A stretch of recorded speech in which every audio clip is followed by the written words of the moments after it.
Well, that was a far stretch from Barbarian, but I will absolutely take it.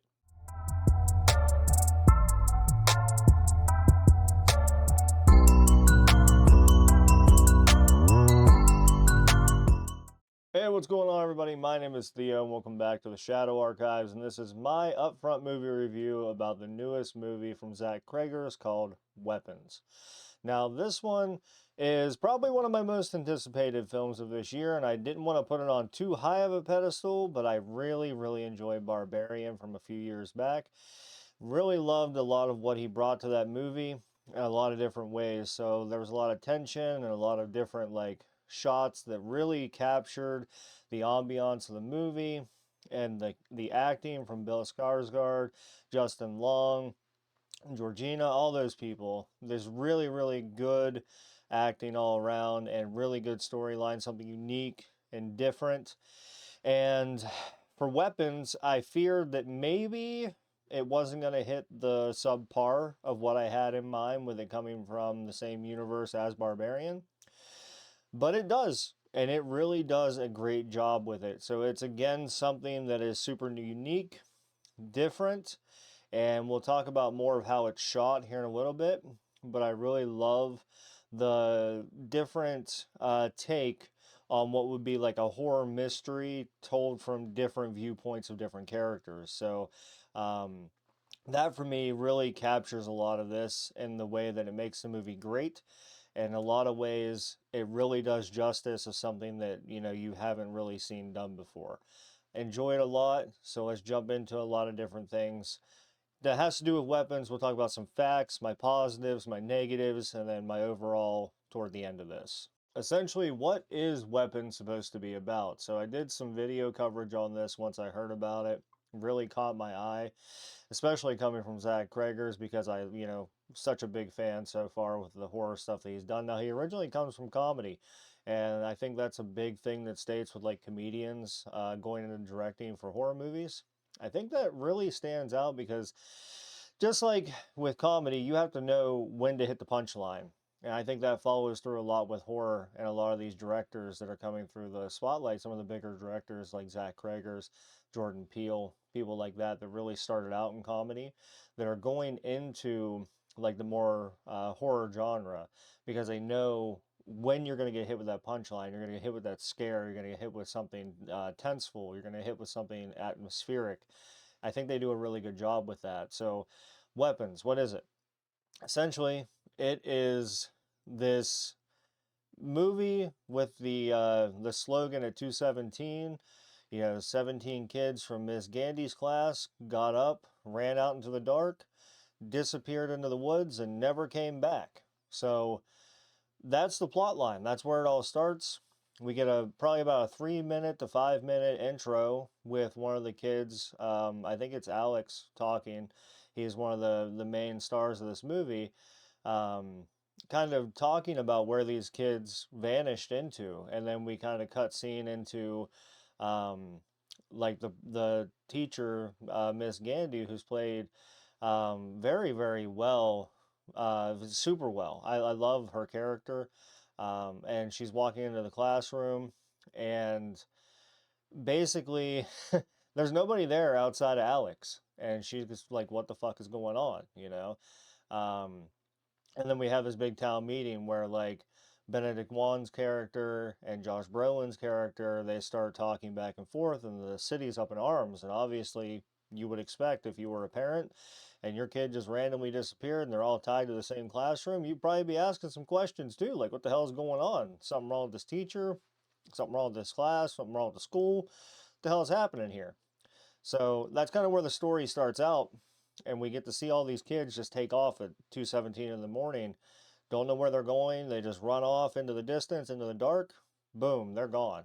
Nobody knows what's going on, and that's kind of where the perspective number one starts. And I say perspective because this movie is told in different chapters, and it is told with different linear perspectives from each character, one of the main characters' plot points.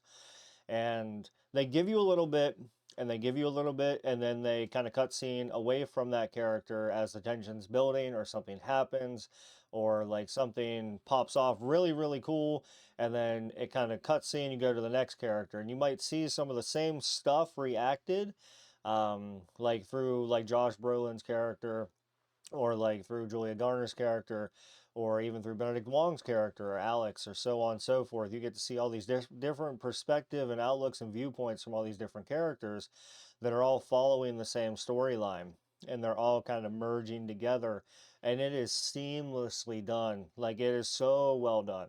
Like, you can see, like, from where one ends to the next begins, there's a little overlap in between, but then there is so much detail that just outpours from every different perspective of each character, and it really latches its claws into you, and it makes you want to keep watching this movie to find out what the hell is going on with these kids. Now let's jump into a couple of my positives for this movie. And I absolutely love the acting in this movie. I stated that a couple seconds ago, but like, I really do. I love the acting in this movie. Julia Garner's character is so portrayed well. Josh Brolin character, loved his character. There's Benedict Wong. There's Amy Madigan. I think that there's so much star power in this movie that brings so much to the table. And I was glad to see like the different perspectives with the side characters too. We have like this, basically like this. I would take a whole movie between the cop and the drug dealer. Like, it's super funny moments that like this drug dealer and this cop, like their story alone was enough to keep me captivated for like 45 minutes of the movie.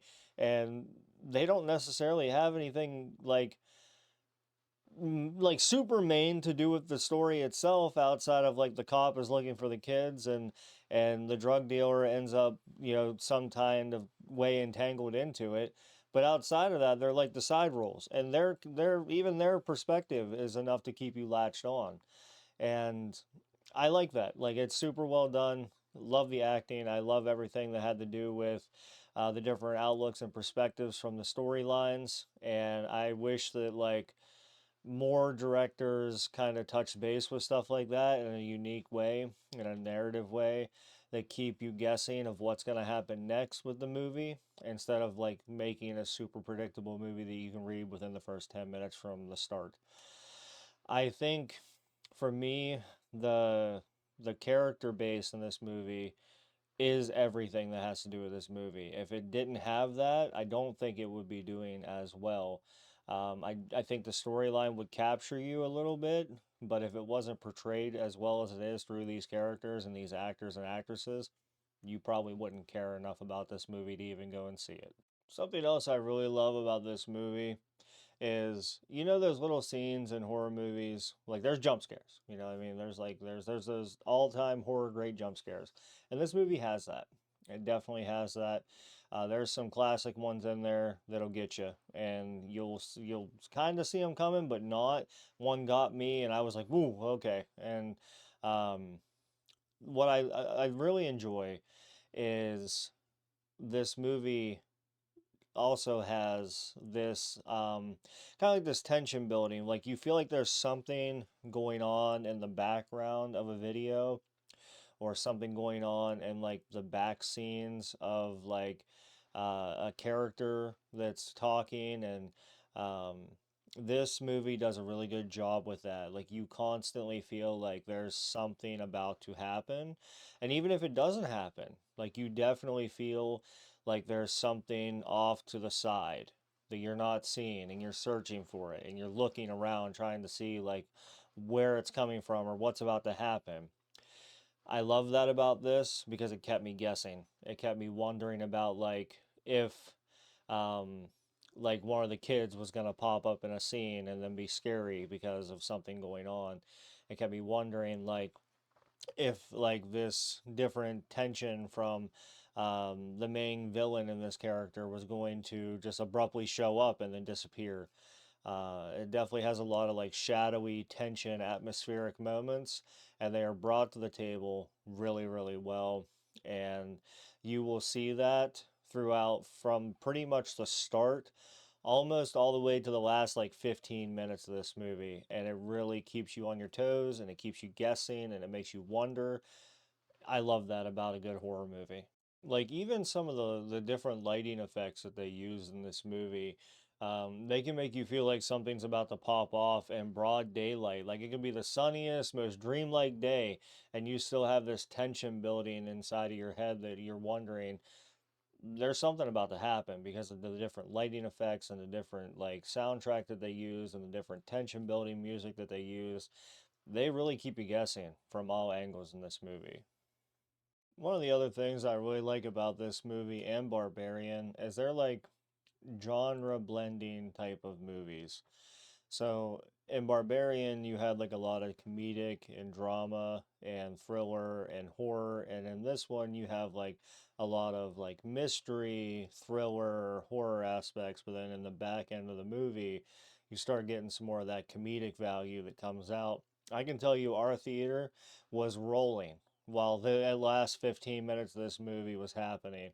Everybody in the theater was laughing, and they're just classic scenes where, you see something going on in the background, and then you see it again, and you can't help but laugh, even though it's like this tension building moment, and something really terrible is about to happen to somebody. But then you see it, and you just can't help but laugh because of what's going on in the background or what's going on with one of these characters. And I think that again comes in with that comedic value that we get from Zach Creggers because of him having background in comedy from The Whitest Kids You Know. I think that really, really shows throughout this whole entire movie. I talked about this a little bit toward the beginning of this video, but I love the way that this was shot, and I love that like how it's shot and with the different character perspectives, how they give you little kind of trinkets of little blocks of information throughout, and it kind of builds you up for that last like 10-15 minutes of the movie in the third act. And I think Zach Creggers does a really good job with that in this. You get that comeuppance at the end whenever you find out everything that's going on. And it's presented to you in such a fashion that you're wondering throughout the whole entire movie, who's responsible, what's going on, is it actually this person? Is this actually have to do with the kids? What are the kids being used for? Is the teacher involved? What happened with the parents? All this stuff, and you get to that last 15 minutes of the movie, and there's such a big payoff at the end. And I'm trying to be spoiler free here because I don't want to ruin this movie for anybody that might watch this, because this is one of those movies that are super high anticipation this year.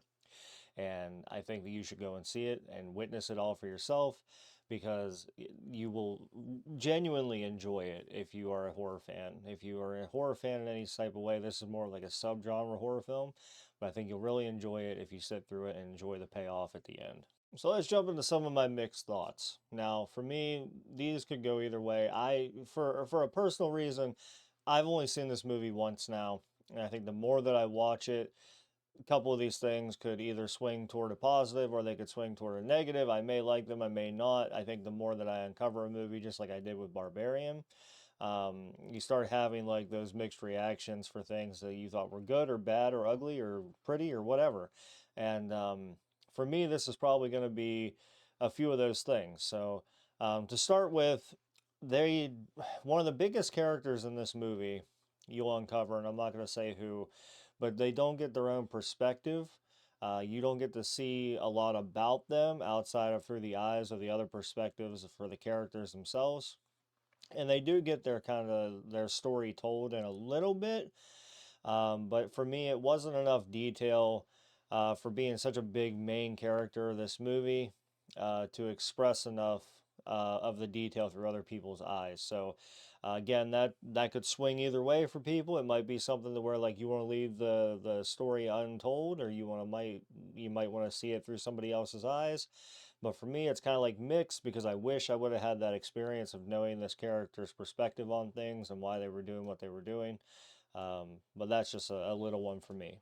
Another mixed one for me. So there's a lot of imagery in this movie. Um, Kind of like we left the theater kind of wondering what the fuck was going on with some of these reactions from like these different interpretations for things. Um, there's different scenes throughout this movie where people are dressed like certain things, and you start to see them, or they're wearing certain types of makeup. And it can be in broad daylight, it could be in a dream sequence, it can be during the nighttime, be running in and out of a house. For example, there was one scene where broad daylight, one of the characters is out in the woods, and they see this like character dressed up and portraying something, and just kind of like smiling and waving and kind of doing their thing. And different scenes like that, I left the theater and we were thinking like, what the fuck? Like, what the fuck did that have to do with anything? So that's kind of like another mix for me, but it's a small one at that. Now let's jump into a couple of my negatives. My negatives, they're minuscule at best. Um, but I think like the different character arcs, I think some get told too much and some get told too little. We don't get enough of some characters. We get too much of another character. And for example, during my mixed thoughts, like I said, we don't even get the perspective of one of the main characters that I wish I would have seen. So, um, like with Josh Brolin's character, maybe even with the cop's character, I wish we would have had like a little bit more of their perspective of what was going on. Um, because they're both fantastic roles. They play really well done, especially Josh Brolin. Like his character, I love him in this movie. He's just fantastic in this movie. Um, but there's not enough there throughout his perspective look that you kind of get to see um, like through his eyes and what's going on and how he feels. He's more or less just like there trying to uncover what's going on and try and help out. And he's one of those rampaging citizens in the beginning, and like stuff like that. It kind of gave me like, I want more from this sequence, but I'm not getting it. So I wanted more food to eat, just didn't have enough to swallow.